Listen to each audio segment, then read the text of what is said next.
네, 이번 시간에는 어떻게 하면 폼 태그를 이용해서 정보를 전달할 수 있는지에 대해서 한번 살펴보도록 할게요. 네, 저번 시간에 얘기를 했던 대로 리퀘스트 메시지에 정보를 담아서 브라우저가 서버에게 정보를 전달할 수 있다고 제가 분명히 말씀드렸습니다. 이번 시간에 배울 내용이 상당히 많은데 이 내용뿐만 아니라 되게 헷갈려요. 처음 배우시는 분들이 이 서버하고 브라우저 개념이 되게 혼동이 많이 됩니다. 그래서 제가 이번 시간에는 조금 더 집중을 해서 어떤 부분이 서버고 어떤 부분이 브라우저인지 좀 포커스를 맞춰서 설명을 해드리도록 할게요. 네, 그래서 지금 이번 시간에는 2번하고 3번 방법에 대해서 알아보도록 할게요. 우선 여러분들이 폼 태그에 대해서 좀 알아보셔야 됩니다. 네, 폼 태그는 이런 식으로 지금 생겨 먹었는데 우선 태그니까 꺽쇠하고 이름은 폼이고요. 그래서 폼 태그를 열고 닫는 게 여기 써져 있고, 그리고 폼 태그는 기본적으로 두 가지 속성을 갖게 됩니다. 첫 번째 속성은 메소드, 두 번째는 액션. 메소드는 어떤 방식으로 보낼 것이냐를 정하는 것이고, 액션은 어디로 보낼 것이냐를 정해주는 겁니다. 그래서 폼 태그는 기본적으로 하나의 정보 묶음 이런 식으로 기억을 해주시면 좋을 것 같아요. 그래서 정보 묶음에 지금 그러니까 좀 비유를 해드리자면은 우편물에 등기 우편이냐 아니면은 일반 우편이냐 이런 거를 메소드에다 딱 지정을 해주고, 그리고 어디로 주소지를 보낼 것이냐 이런 거를 적어줘야겠죠. 그런 것처럼 폼 태그도 이제 두 가지 속성을 항상 갖고 있어야지만 저희들이 쓸 수가 있겠죠. 그리고 그 우편물 안에 내용물이 있을 거 아니에요. 뭐 문서가 들어있을 수도 있고 뭐 편지가 들어있을 수도 있고 뭐 여러 가지 있을 거 아니에요. 그 내용물들을 저희는 인풋 태그에 담게 됩니다. 그래서 인풋 태그도 이제 두 가지 속성을 항상 갖는데, 첫 번째는 이제 타입, 어떤 자료형, 어떤 형식, 어떤 자료형을 담을 것이냐. 그래서 텍스트라고 하면은 문자를 담는 것이고, 패스워드라고 하면은 비밀번호를 담는 것이고, 체크박스 하면은 체크박스에 참 거짓 요소를 담는 것이고, 그리고 서브밋은 이제 제출 버튼이에요. 그래서 서브밋은 정보를 담지는 않아요, 구체적으로. 네, 그런 식으로 되고, 그리고 어떤 형식인지가 있고, 그리고 이름이 정해져 있어야 됩니다. 그래서 이 정보가 어떤 이름을 갖고 있는지를 지정을 해줘야 돼요. 좀 이것도 아까 방금 제가 말씀드렸던 비유를 통해서 설명을 해드리자면은, 우편 안에 있는 내용에 저희가 뭐 종이를 담을 수도 있고, 뭐 아니면은 뭐 종이 비행기를 담을 수도 있고, 뭐 사파를 담을 수도 있잖아요. 그런 것처럼 여러 가지 형식들을 담을 수가 있겠죠. 그리고 각각의 형식들의 무엇을 의미하는지 제목이 각각 적혀 있어야겠죠. 뭐 이 문서는 뭐 결제 서류입니다. 뭐 이 문서는 뭐 소설입니다. 뭐 소설 원고입니다. 뭐 이런 식으로 앞에 제목이 적혀 있어야지 이해하기 쉽잖아요. 그래서 이건 표지라고 생각하면 좋을 것 같아요. 네, 비유를 해서 조금 헷갈릴 수도 있고 더 이해가 잘 될 수도 있는데, 조금 구체적으로 이걸 도식화해서 알려드리도록 할게요. 네, 요거를 외워야 됩니다. 근데 여기는 이제 제가 어떻게 해드릴 수가 없는 파트예요. 강제로 암기를 해야 됩니다. 폼 태그하고 인풋 태그가 있는데, 인풋 태그는 정보를 받아주는 태그고, 그리고 폼 태그는 이 받아져 있는 정보를 하나로 묶어져 있는 태그다. 그래서 이제 폼 태그에는 어떤 방식으로 정보를 전달할지, 등기인지 아니면 일반 우편인지, 그리고 어디로 보낼 것인지, 액션. 그래서 이 두 가지, 이 정보들을, 이 도식을 외워주셔야 돼요. 그리고 인풋 태그에서는 어떤 종류의 정보를 받을 것인지, 그리고 그 정보의 이름이 뭔지, 이거를 지정을 해줘야 된다. 그래서 이 부분은 꼭 외워주셨으면 좋겠습니다. 다음으로 넘어가도록 할게요. 이 폼 태그에서 어떤 방식으로 전달한다고 제가 얘기해드렸잖아요. 그래서 이 방식이 여러 가지가 있어요. 사실 뭐 한 5개? 그 정도 되는데, 이번 시간에는 5개까지 배우면 너무 어려우니까 심플하게 두 가지만 배우도록 하겠습니다. get 방식하고 post 방식 두 가지만 배울 건데요.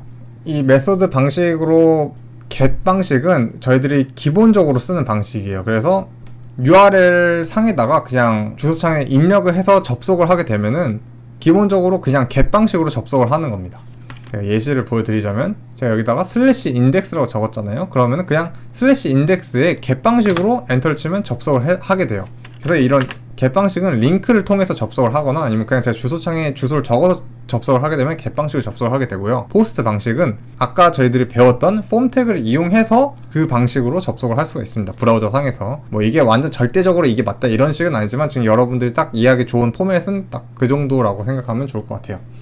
좀 더 구체적으로 하나하나 비교를 해드리자면, get은 정보를 담을 때 URL에다가 정보를 담습니다. 그리고 post는 이제 HTTP 패킷이라고 있는데, 그 패킷에 있는 body라는 부분에다가 정보를 담아요. get 방식은 정보를 일정 양만큼밖에 못 담아요. 그래서 정확하게는 2048자 정도 담을 수 있다고 해요. 뭐 1024자 뭐 이렇게 뭐 여러 가지가 있는데 뭐 어쨌든 일정 양만큼밖에 담을 수 없다 이렇게 기억을 해주시면 좋을 것 같고, 포스트 방식은 뭐 1메가에서 2기가까지 그 사이에서 정보를 담을 수 있다 이렇게 기억을 해주시면 좋을 것 같아요. 이게 한계예요, 한계. 그러니까 한계가 1메가까지 담을 수도 있고 어떤 상황에서는 2기가까지 담을 수 있다 이렇게 기억을 해주시면 좋을 것 같고요. 그리고 get 방식은 URL 상에다가 정보를 담기 때문에 저희들이 뭐 PC방에서 이렇게 옆자리에 있는 사람 슬쩍 보면은 URL에 뭐라고 적혀있는지 볼 수 있잖아요. 그런 것처럼 get 방식의 특징은 좀 정보가 이렇게 쉽게 노출된다는 특징이 있어요. URL에다가 정보를 담기 때문에. 하지만 포스트 방식은 URL에다 담지 않고 body라는 부분에다 담기 때문에 정보가 보이지 않습니다. 그래서 정보가 눈에 쉽게 보이는 형식은 검색을 한다던가 아니면 페이지 상태를 딱 이렇게 접속을 했을 때 바로 그 상태로 딱 뜨게끔 하고 싶을 때 get 방식이 좀 유리합니다. 그리고 포스트 방식은 뭐 비밀번호나 아니면 뭔가 좀 보여지면 안 되는 정보들을 전달해야 될 때는 이제 포스트 방식을 써서, 대표적으로 로그인 같은 방식을 쓸 때 포스트 방식을 씁니다. 만약에 로그인을 할 때 비밀번호가 쉽게 노출되는 get 방식을 쓴다면 되게 위험하겠죠. 그래서 이제 다시 한번 설명드리지만 get은 일반적인 페이지 접속이고 포스트는 정보를 저장할 때 보통 씁니다.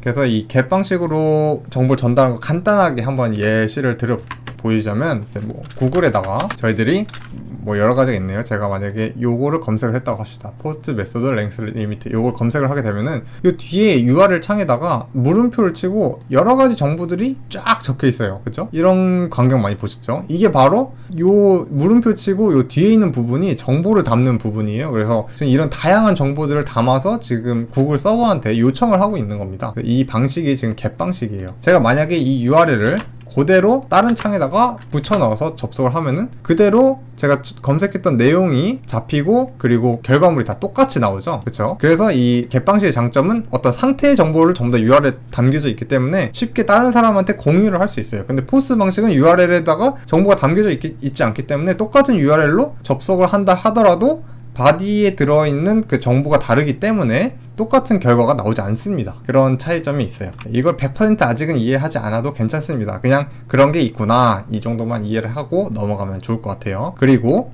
네, 이런 식으로 URL이 모양이 달라지고요. 그리고 저희들이 아까 전에 이제 폼 태그 안에 인풋 태그가 있다고 했잖아요. 근데 이 인풋 태그에 여러 가지 형식들이 있어요. 인풋 태그에도. 그래서 그 인풋 태그의 타입에 대해서도 한번 잠깐 살펴보고 넘어갈게요. 저희들이 이제 인풋 태그의 타입으로 이렇게 6가지를 간단하게 살펴볼 건데, 첫 번째로 이제 텍스트 방식. 저희가 인풋 타입으로 텍스트를 지정하면은 그냥 간단하게 이런 네모 상자가 생겨요, 브라우저에. 그래서 여기다가 저희들이 텍스트 정보를 입력할 수 있습니다. 그리고 넘버라고 적게 되면은 숫자 정보를 받을 수 있고요. 패스워드를 넣으면은 저희들이 어떤 정보를 입력을 했을 때에도 이렇게 별 표시가 돼요. 그렇기 때문에 저희가 적은 정보를 쉽게 다른 사람이 보고 읽을 수 없겠죠. 네, 그런 형식이고요. 그리고 체크박스는 이런 체크박스가 나오고, 라디오는 이런 동그란 박스를 본 적이 있으시죠? 이 동그란 박스의 특징이 뭐죠? 하나를 누르면 다른 하나가 풀리죠? 그래서 요걸 누르면 여기가 검해지고 여기는 흰색으로 변하고, 요걸 누르면 여기가 검해지고 여기 흰색으로 변하고, 이런 걸 라디오 인풋이라고 합니다. 네. 그리고 서브밋 타입으로 하면은 제출 버튼으로 바뀌어요. 그래서 저희가 방금 말씀드린 모든 내용을 종합해서 다시 한번 살펴보자면은 이제 이런 식으로 작성되게 됩니다. 폼 태그의 메소드하고 액션 속성에다가 각각 메소드는 뭐였죠?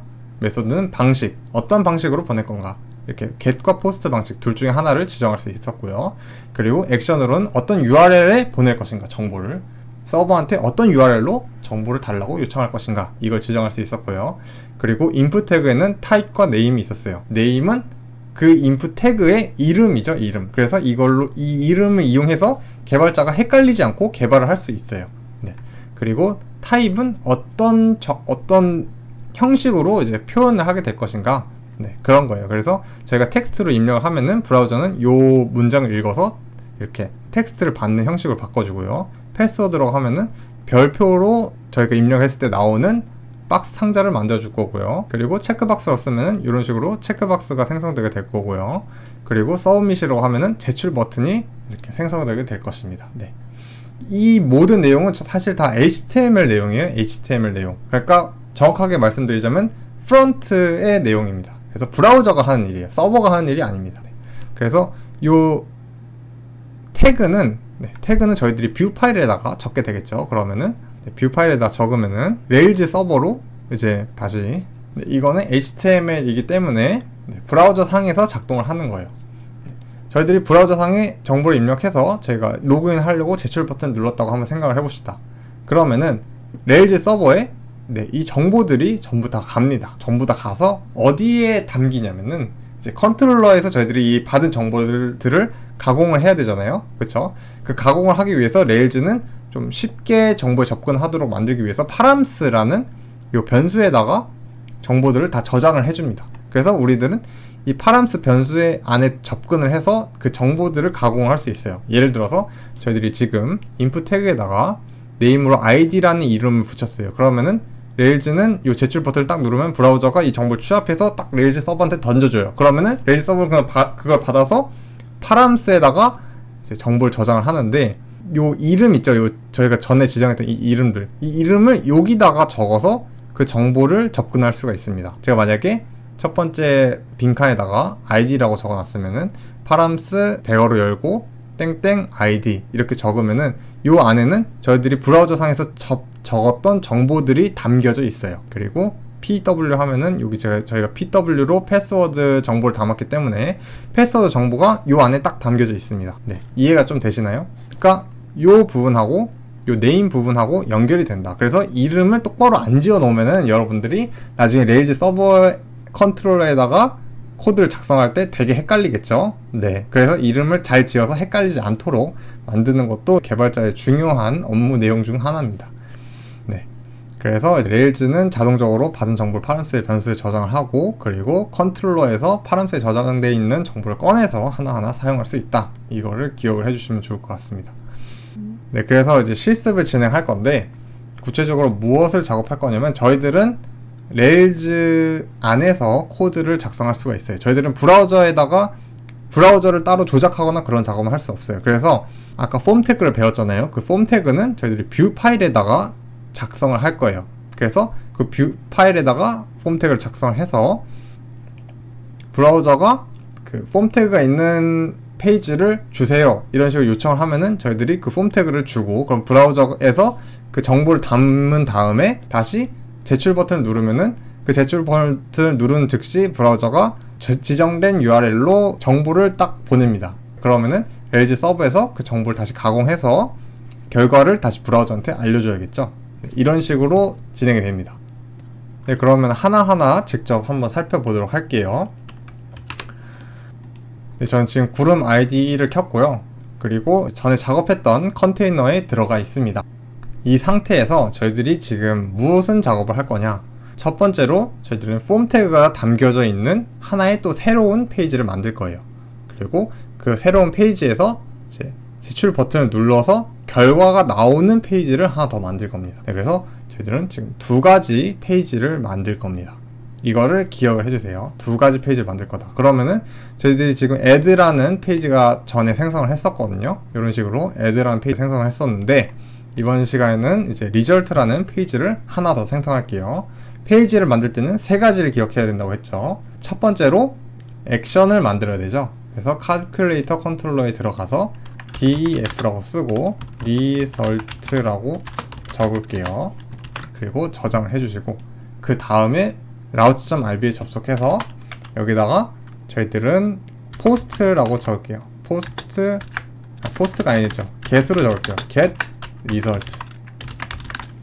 그리고 방금 저희들이 생성한 액션과 연결합니다. 네, 연결했어요. 그리고 마지막으로 뷰 파일을 만들어야겠죠. 앱 폴더 안에, views 폴더 안에, calculator 폴더 안에다가 저희들이 방금 생성한 액션과 동일한 이름의 ERB 파일을 만들어줍니다. 네, 만들었어요. 그리고 저희들이 접속을 한번 해보죠. /result로 접속을 하면은, 서버를 안 켰군요. 네, 서버를 켜고 접속을 하면은 빈 페이지가 나옵니다. 1, 2, 3 쓰고 저장하고 새로 고침하면은 1, 2, 3이 자동으로 나오죠. 네, 이 상태에서 무슨 작업을 할 거냐, 일단 add 페이지에다가는 빈칸 두 개를 만들어서 두 개의 숫자를 더하는 작업을 하는, 더 할 수 있도록 빈칸을 받는 페이지를 만들 거고요. 그러니까 쉽게 말해서 폼 태그를 받는 페이지를 만들 거고, 리설트에는 그 두 개 숫자가 더해진 결과를 출력하는 페이지를 만들겠습니다. 그러면은 우선 add 페이지로 접속을 해서 여기다가 작업을 했던 내용을 지워주시고, 이걸 지우고 여기다가는 저희들이 폼 태그를 작성을 해줄게요. 폼 이라고 쓰고 폼 태그를 작성할게요. 네, 슬래시 폼. 그리고 폼 태그는 두 가지 속성을 가져야 됐죠. 메소드하고 액션. 메소드는 뭐였죠? 메소드는 방식이었죠. 방식. 그래서 저희들은 지금 get 방식으로 어디에? 슬래시 리설트에다가 정보를 보낼 겁니다. 왜 get 방식으로 제가 적었을까요? 제가 방금 라우치.rb에 이 get 방식으로 이 페이지 접속했을 때 이 컨트롤러와 액션에서 작업하도록 지정을 했죠. 여기에 제가 지금 get 방식으로 지정을 했기 때문에 폼 태그를 지금 get 방식으로 보내는 걸로 적어 놓은 겁니다. 네, 그래서 이렇게 해놓고 저장하고, 폼 태그 안에다가는 무엇을 적어야 되죠? 인풋 태그를 적어야지 정보를 받는 빈 칸들이 생기죠. 그래서 여기다가 input이라고 쓰고, 인풋 태그는 또 두 가지 속성을 가졌죠. 첫 번째로 type, 그리고 두 번째로 name. 타입은 어떤 형식의 값을 받을 것인지. 그래서 저는 숫자 두 개를 더하는 페이지를 만들 거기 때문에 여기다 number라고 적어줄게요. 그리고 name은 첫 번째 숫자니까 뭐 first라고 하도록 하겠습니다. 그리고 이 내용을 똑같이 복사를 해서 다음 줄에다가 적고, 이건 second라고 할게요. 그리고 여기다가 플러스를 적어주시고 add 페이지로 한번 접속을 할게요. add 페이지는 지금 슬래시 add에 접속하면은 나오니까 거기 접속을 해보도록 하겠습니다. 접속을 해보면은 이렇게 빈칸 두 개가 생겼고 플러스 버튼이 생겼어요. 제가 지금 제출 버튼을 빼먹었네요. 제출 버튼도 만들도록 할게요. add.erb 파일 들어가서 밑에다가 input 태그를 또 적어주시고, type는 submit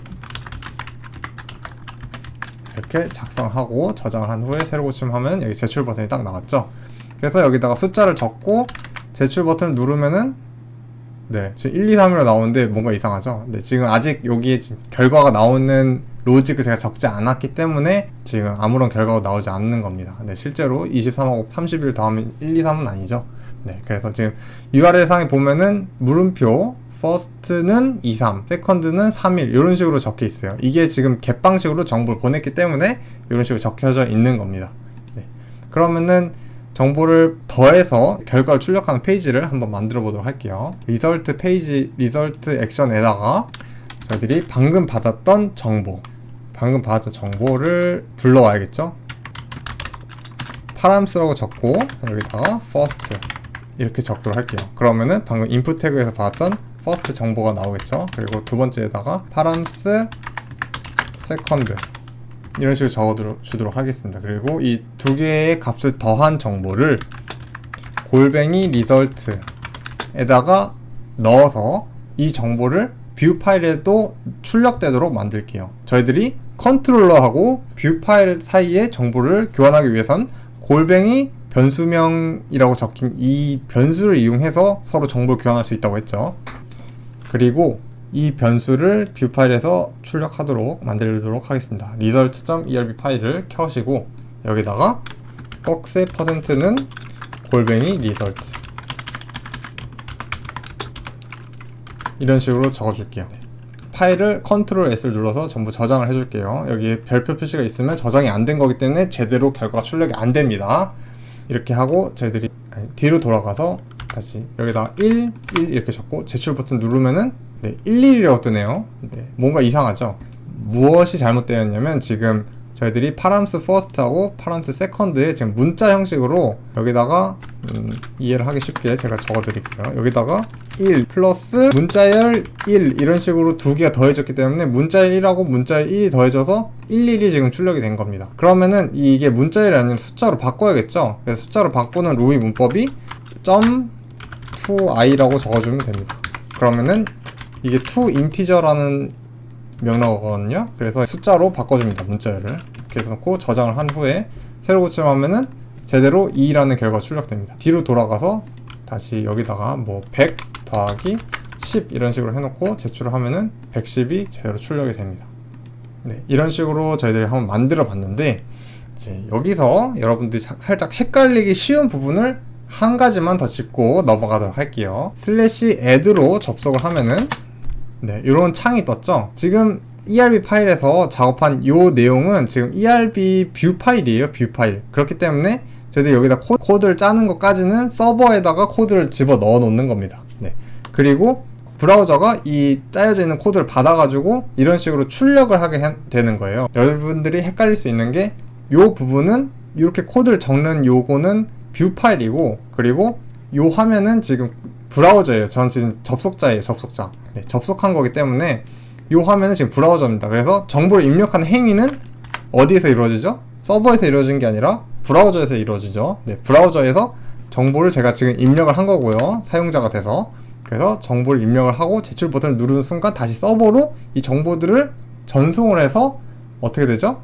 컨트롤러 상에 지금 파람스로 정보를 딱 받게 되는 겁니다. 그래서 이 정보들을 가공을 해서 골뱅이 멤버 변수를 이용해서 지금 뷰 파일에다가 정보를 전달을 한 후에 결과가 출력되는 걸 알 수가 있습니다. 네. 살짝 헷갈리죠? 네. 살짝 헷갈리신다면 네, 이 도식을 한 번 더 보는 거를 제가 추천을 드릴게요. 저희들이 겟 방식으로 정보를 전달하는 걸 해봤으니까 이번에는 한번 포스트로 어떻게 하면 정보를 전달할 수 있는지 간략하게 한번 살펴볼게요. 일단 get을 다시 한번 포스트로 바꿔주시고, 그리고 route.rb 파일에서 get으로 써놨던 거를 포스트로 바꿔줘야 됩니다.